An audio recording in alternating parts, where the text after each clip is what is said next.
सुप्रभात। मैं जगेंद्र राणा। आज हम जिस आध्यात्मिक विषय पर चर्चा कर रहे हैं उसका शीर्षक है सहज मुक्ति। सहज मुक्ति। जो आध्यात्म के ज्ञाता हैं, जिनको ज्ञान है परम तत्व का, जिनका संबंध जुड़ा हुआ है परम पिता से, वो सब एक ही बात कहते हैं, एक ही तरह के उपदेश देते हैं, आत्म साक्षात्कार का। अब आत्म साक्षात्कार है अपने को पहचानना।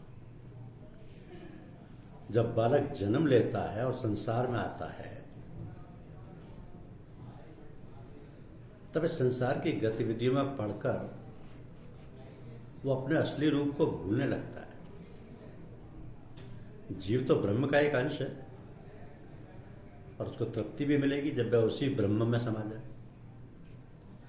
तो संसार में जन्म लेकर यदि उसको शिक्षा दीक्षा का अनुकूल वातावरण न मिल पाया तो फिर वह आत्म तत्व के ज्ञान से वंचित रह जाता है और नाना प्रकार के सुख दुख को प्राप्त करता हुआ जन्म मरण के चक्कर लगाता रहता है और जो मोक्ष बिंदु है उससे भटक जाता है। पर जब कभी किसी महापुरुष की दिव्य दृष्टि किसी भी मानव पर अनायास पड़ जाती है, तब उसके अंतःस्थल में ज्ञान रूपी बीज अंकुरित होने लगता है। इस बीज का सही एवं स्वस्थ आध्यात्मिक वातावरण मिलने से उसकी आंतरिक शक्तियां जागृत होने लगती हैं और जीव को ज्ञान प्राप्ति का एक अनोखा आनंद आने लगता है। तब वो इतना मगन हो जाता है कि उसे बाहरी नाटक चाटक से कोई व्यवधान नहीं होने पाता। उसके अंतर में शांति एवं आनंद की लहरें उठने लगती, तो वह आनंद में हो जाता है। यहां तक कि उसे अपने शरीर की भी सुध-बुध नहीं रहती। परंतु जो योगी हैं, आध्यात्म के ज्ञाता हैं, महर्षि हैं, मनीषी हैं, उनकी श्रेणी बहुत ऊंची है। वह त्रिगुणात्मक अवस्था से परे रहकर अपने सभी कार्य सुचारू रूप से समयबद्धता से करते हुए पाए जाते हैं। वो दुनिया के सारे कार्यकलाप दुनिया के तरीके से करते हैं और जहां कहीं फेरबदल की बातें होती हैं या समयानुसार जो वह सही समझते हैं, उन रीति रिवाजों में बदलाव भी ले आते हैं, क्योंकि वो आत्मज्ञानी होते हैं और उन्हें ये ज्ञात होता है कि किस बात में मानव का कल्याण निहित है। ये सब कार्य वो इतनी सरलता से करते हैं जैसे ये उनकी दिनचर्या का एक भाग हो। तो ऐसे महापुरुषों के सानिध्य एवं दर्शन मात्र से मानव का कल्याण हो जाता है।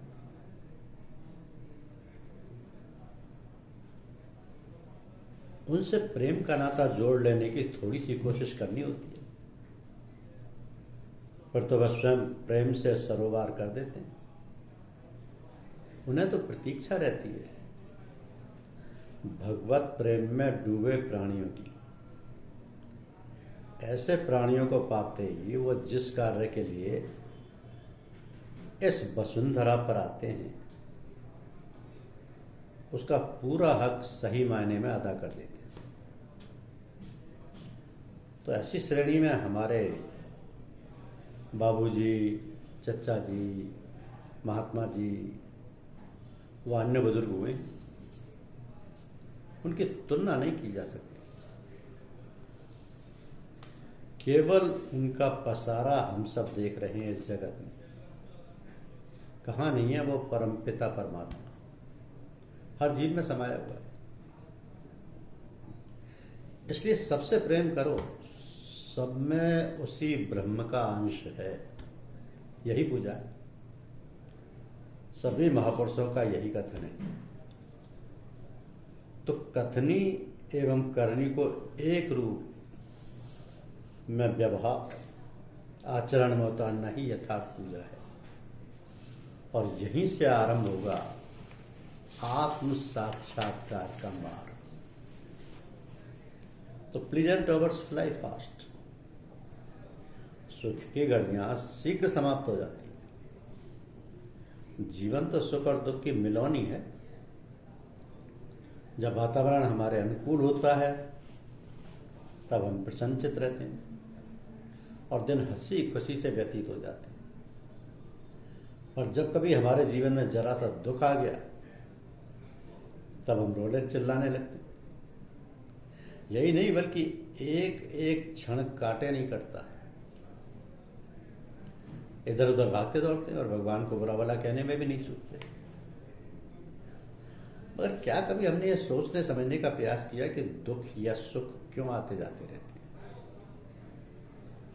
दुख और सुख तो अपने अपने कर्मजन्य संस्कारों का फल है। जो कर्म हम सब ने अपने पूर्व जीवन में किए हैं उन्हीं के अनुसार जन्म होता है और उसी का प्रतिफल जीवन में मिलता है। यही भोग है और यही आवागमन का कारण है। तो जब कर्मों का लेखा जोखा समाप्त हो जाएगा तब आवागमन भी समाप्त हो जाएगा। कर्मों का लेखा जोखा तब समाप्त होगा जब हम अपने कोई नए संस्कार ना बनने दें, ना अच्छे ना बुरे। तो सबसे सरल रास्ता है कि अपने कर्मों को प्रभु को अर्पण करते रहें। सुख और दुख उसी का प्रसाद समझो और ग्रहण करते रहो। जिस हाल में ईश्वर हमें रखे उसी स्थिति में हम परम प्रभु का शुक्रिया अदा करते रहें। अब ये कार्य कठिन सा प्रतीत होता है, किंतु जो लोग भगवत प्रेरणा से ईश्वर भजन में लगे हुए हैं और जिनको उस परम पिता पर विश्वास व श्रद्धा है और सब कुछ उसी की दया कृपा का फल समझते हैं, वे संभाव से उसी प्रभु में निहित रहते हैं। फिर उनके कोई नई संस्कार नहीं बनते और वे संचित कर्मों से भी छुटकारा पा जाते हैं। अब सुख में कम, दुख में अधिक प्रभु की याद आती है। जब भगवान की याद दुख के क्षणों में आती रहे तो फिर उस दुख के सामने ऐसा सुख किस काम का है कि जिसमें हम उस परमपिता को ही भूल जाएं। ऐसा देखने में आता है कि हम जब सर्व सुख संपन्न हो जाते हैं तब हमारी ईश्वर तल्लीनता में कमी आ जाती है और हम सब सुख अपने पराक्रम से अर्जित किए समझने लगते हैं। अपने पराक्रम से अर्जित किए समझने लगते हैं। इसलिए जिसको ईश्वर प्रेम करता है और अपना समझता है तथा इस आवागमन के चक्कर से छुटकारा दिलाना चाहता है, उसे समय समय पर अपना कुछ कष्ट रूपी प्रसाद भी अर्पित करता रहता है और ये देखता भालता रहता है कि हमारे प्रेमी के मन में हमारी याद बनी हुई है या नहीं। ये निरख परख वह बराबर करता रहता है और उस प्राणी के हृदय में अपना प्रेम रस रचा बसा देता है। इस प्रकार दुख और सुख में वो समता का व्यवहार करता है। यदि कभी किसी पर दुख आए तो वह उसे उसकी दया कृपा का फल जानकर उसे नतमस्तक होकर स्वीकार करता है और उसकी याद में ही दिन व्यतीत करता है। तो परमपिता तो सर्वज्ञ है, सब कुछ जानता है, समझता है। हम सब उसके परम प्रिय संतान हैं। क्या कोई पिता अपनी संतान को कष्ट में पड़ा देख सकता है? कदापि नहीं। इसलिए उस परम पिता को समर्थ और सर्वज्ञ जानकर तथा उस पर पूर्ण विश्वास रखकर जो जीवन की गतिविधियां हैं उन्हें सहर्ष स्वीकार करते जाना ही सही मायने में जीवन को निभाना है। तो जो प्राणी इस पथ पर निर्मल भाव से चल रहे हैं उन्हीं का जीवन सार्थक बन जाता है।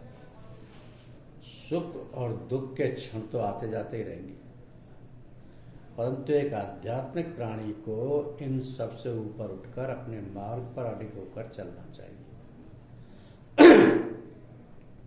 तभी वो कहला सकेगा परमपिता का प्रिय संतान। जो संभाव से प्रकृतिस्थ रहता है, जिसमें कोई हिलोर नहीं उठती, कोई चंचलता नहीं होती और ना होती है कोई उथल पुथल, उसकी शांत प्रकृति की सीमा के अंदर जो भी आ जाता है वो तद्रूप हो जाता है उसी वातावरण में। उसके गुण स्वतः ही अंतरात्मा में समिहित हो जाते हैं, स्वतः ही अंतरात्मा में समाहित हो जाते हैं और वह योग की उस चरम सीमा में प्रवेश कर जाता है जहां पर तेरा और मेरा का अंतर ही समाप्त हो जाता है। ये सब संभव है किसी आत्म पुरुष के सानिध्य में रहने से और उसकी रहनी सहनी को देखकर उसके बतलाए हुए मार्ग पर चलते रहने से। तो इस प्रकार वह जीवन का चरम लक्ष्य प्राप्त करने में सफलता प्राप्त कर सकता है। परमपिता जिसको अपना लेता है उसकी निरख परख भी वह करता रहता है। उसको कठिनाइयों से भी गुजरना पड़ता है ताकि उसे ज्ञान हो जाए कि इस रास्ते में चलने में क्या दिक्कतें आ सकती हैं। इसलिए जो पथ प्रदर्शक चुने गए हैं और जिनको ये काम दिया गया है उनको बड़ी मुस्तैदी से रहना पड़ता है। यदि जरा भी उनसे गलती हो गई तो उसका भुगतान भी उन्हें ही करना पड़ता है। तो उनको तो दूसरों के पथ प्रदर्शन का कार्य सौंपा गया है। इसलिए यदि वे विचलित होने लगेंगे तो कैसे चल पाएगा ये कार्य। जो रास्ता आप लोग अब चल रहे हैं वो ठीक है, परंतु अपने को जागरूक रखना पड़ेगा। जो कष्ट आते हैं उन्हें परमपिता की ओर से प्रेषित समझना चाहिए। कहावत है ना, ज्ञानी काटे ज्ञान से मूर्ख काटे रोग। तो जो बुद्धिमान है, जिनमें विवेक है, जो व्यक्ति जागृत हैं, अवस्था में रहते हैं, उन्हें तो मालूम है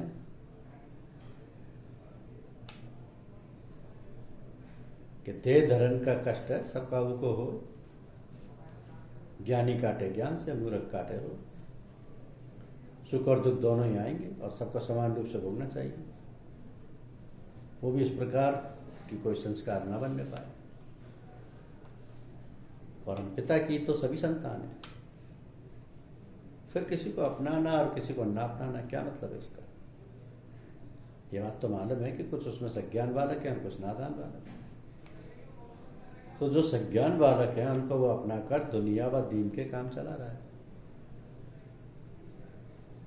तो ईश्वर की दुनिया तो चल रही है, पर जीव दुख सुख के बंधनों में फंस जाता है क्योंकि उसे विवेक नहीं हो पाता। और जब विवेक भी हो जाता है तो उसे वह अपनाता नहीं। और जब कोशिश करके अपनाने का समय आता है तब तक जीवन समाप्त होने को होता है। इसी ऊहापोह में फिर जन्म ले लेता है। यही काल है जिससे छुटकारा नहीं हो पाता। इसलिए जब समय मिले मनन करना चाहिए। मनन से चित्त शांत होगा और जब चित्त शांत होगा तब शक्तियों का विस्तार होगा। हमारे अंदर शक्तियां तो असीमित हैं पर उनका ज्ञान नहीं है। ये ज्ञान आता है ज्ञानी से। ज्ञानी है और गुरु है। ज्ञानी है गुरु और गुरु है हम स्वयं। ज्ञानी है गुरु और गुरु है हम स्वयं। तो स्वयं को पहचानो, कितना सरल रास्ता है। स्वयं को पहचानने के लिए जो उपाय है वो करके देखो, फिर समझ में आएगा कि इन सब शक्तियों का उपयोग कैसे करें। और अगर ना मालूम हो तो अपने गाइड से पूछो, वो सब कुछ बतलाएगा, सभी नियम बाकायदे समझाएगा। तो अपने पथ प्रदर्शक के बताए हुए रास्ते पर ही चलना चाहिए। सहज मुक्ति उन्हीं के बताए हुए रास्ते पर चलने से संभव है। धन्यवाद।